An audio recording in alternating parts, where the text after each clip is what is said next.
All right, today we're putting on our detective hats. Our mission? To look right past the corporate headlines and figure out what's really going on with a company's financial health. And to do that, we're going to need a special toolkit, financial ratio analysis. So let's get started. This is the million-dollar question, isn't it? You see a company posting massive sales, the stock might be soaring, and on the surface, everything looks just fine.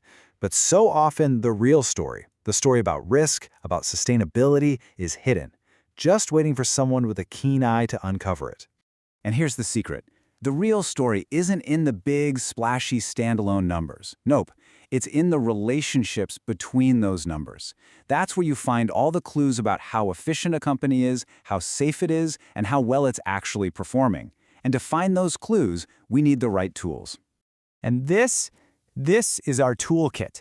Financial ratios are how we take what looks like just rows and rows of data and transform it into clear, powerful insights. They're basically the keys that unlock the story that's been hiding in the numbers all along. And here it is, the whole shebang. We have 5 main types of tools in our kit: activity, liquidity, solvency, profitability, and valuation ratios.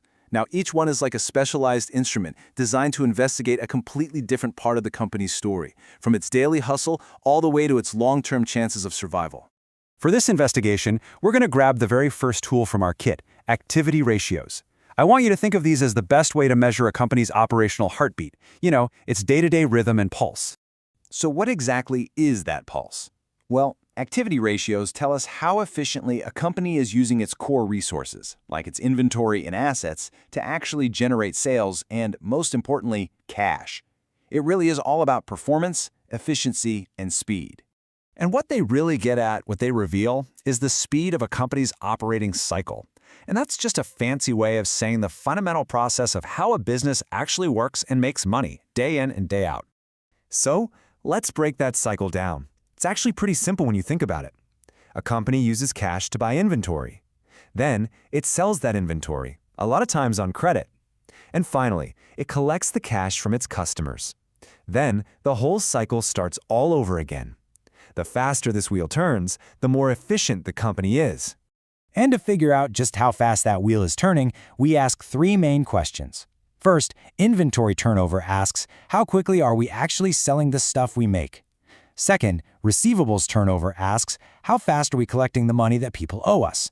And then, on the flip side, payables turnover asks, how long are we taking to pay our own bills to our suppliers? Now, to get the answers, we have to do a little bit of math. But don't worry, it's really straightforward. The calculations are simple, but the insights they give us are incredibly powerful. Let's see how it works. Okay, let's just pause here for a second. These are the formulas that really power our investigation. So, for inventory turnover, for example, we just take the cost of goods sold and divide it by the average inventory. See, each formula takes 2 numbers straight from the financial statements and turns them into a single, powerful clue about how efficient the company is. But here it is. This is the most important rule of being a financial detective. A ratio is just a clue. It is not the whole story. It's a starting point that should make you ask more questions. And to understand what that clue really means, you absolutely have to have context. So let's put this idea to the test. Let's say you find a clue. A company is selling its inventory incredibly quickly. That sounds amazing, right? It must be a sign of fantastic efficiency. But hold on, is a high turnover always a good thing? And this is where it gets really interesting.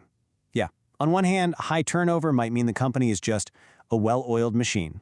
But it could also be a huge red flag. Think about that super popular toy that's always sold out around the holidays.